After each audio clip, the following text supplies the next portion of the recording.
La jeune fille ramasse une pierre et la glisse dans l'orbite d'une statue. Un insecte jaillit soudain de sa bouche obscure. La jeune fille sursaute et regarde l'insecte s'envoler. Derrière elle retentit l'appel de sa mère, qui demande à sa fille de monter en voiture. Des gardes les accompagnent également, et cet insecte semble les surveiller, évitant délibérément leur regard, jusqu'à ce que le véhicule s'éloigne. Puis il se lance à leur poursuite. La voiture arrive à un campement. Le beau-père accueille la mère qui descend du véhicule, mais se montre très brusque envers la jeune fille, se contentant d'ordonner à la servante de s'occuper d'elle. La jeune fille descend de voiture et aperçoit à nouveau cet insecte. Elle le poursuit jusqu'en pleine campagne et arrive devant un labyrinthe. Elle ne s'y aventure pas bien loin que la servante l'interpelle, lui interdisant d'y pénétrer, et la ramène au campement. Pendant ce temps, l'insecte continue d'observer la jeune fille jusqu'à la tombée de la nuit. Il revient alors la voir et se transforme en elfe sous ses yeux. Guidée par l'elfe, la jeune fille retourne au labyrinthe et descend un escalier menant à un souterrain. Dans ce souterrain se trouve un homme à tête de bouc qui semble très surpris de voir la jeune fille arriver. Il se présente comme le dieu Pan et appelle la jeune fille princesse. Il lui dit que pour retrouver son rang, elle doit accomplir 3 épreuves.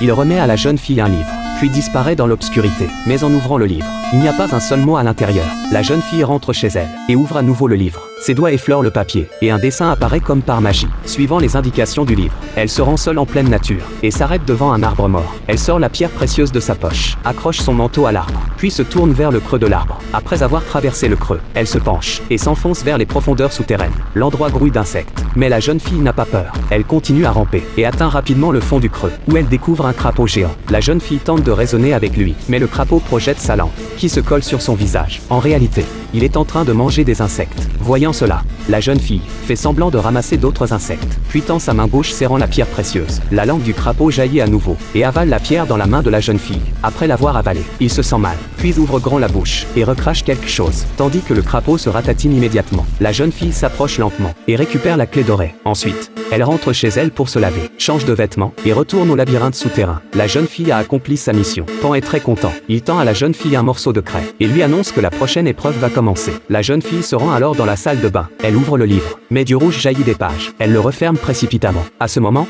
des appels au secours retentissent derrière la porte.